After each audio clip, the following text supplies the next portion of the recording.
Good afternoon students 10वीं class में हम हिंदी सब्जेक्ट कर रहे हैं। हिंदी सब्जेक्ट में हमारा 5वां अध्याय लेसन क्या है? सूर्यकांत त्रिपाठी। सूर्यकांत त्रिपाठी की पहली ये कविता है उत्साह कविता। तो कविता की व्याख्या करने से पहले इसका प्रसंग करेंगे। प्रसंग कैसे बनेगा? प्रस्तुत पद्यांश हमारी हिंदी की पाठ्य पुस्तक क्षितिज भाग 2 में संकलित उत्साह नामक कविता से अवतरित है, जो कविवर सूर्यकांत त्रिपाठी द्वारा रचित है, जिसमें कवि ने क्रांति के प्रतीक बादलों का आह्वान किया है। तो आगे कवि व्याख्या करते हैं। कवि क्या कहते हैं? बादल गरजो, हे बादलों गरजो। कवि बादलों का आह्वान करते हुए कहते हैं कि हे बादलों गरजो। कवि यहाँ बादलों को बरसने के लिए नहीं बल्कि गरजने के लिए कहता है। क्या कहते हैं? हे बादलों गरजो। घेर घेर घोर गगन धराधर हो, घेर घेर घोर गगन। कौन सा अलंकार बना बच्चों? घेर घेर घोर गगन। अनुप्रास अलंकार बना ना, घेर घेर घोर गगन में। और घेर घेर में पुनरुक्ति प्रकाश अलंकार बनता है। तो क्या कहते हैं कवि? घेर घेर घोर गगन धराधर हो, धराधर बादल।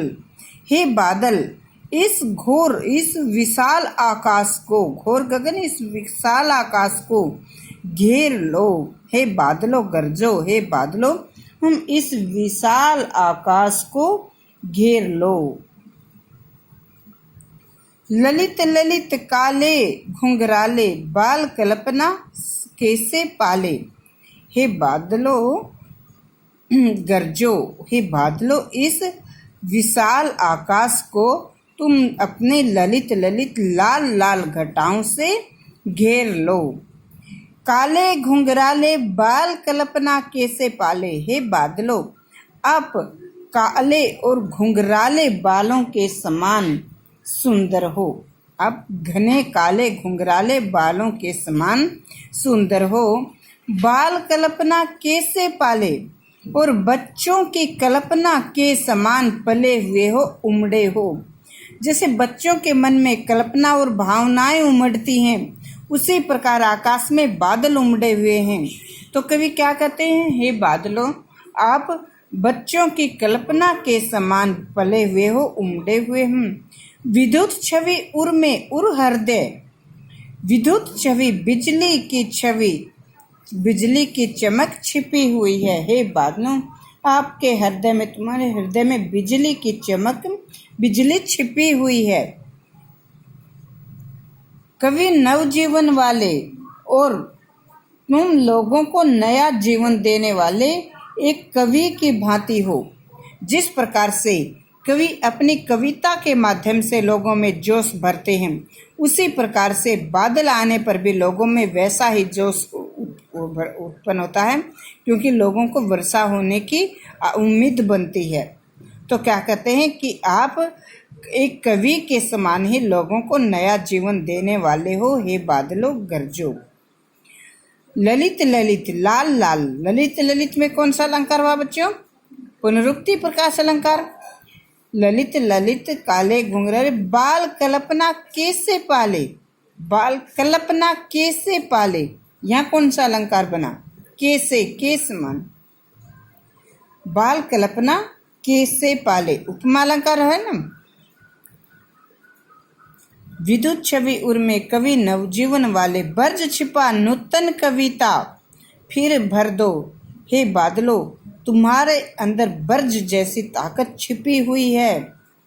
नूतन कविता और एक नई कविता जैसा जोश तुम लोगों में फिर से भर दो। हे बादलों गरजो, हे बादलों गरजो।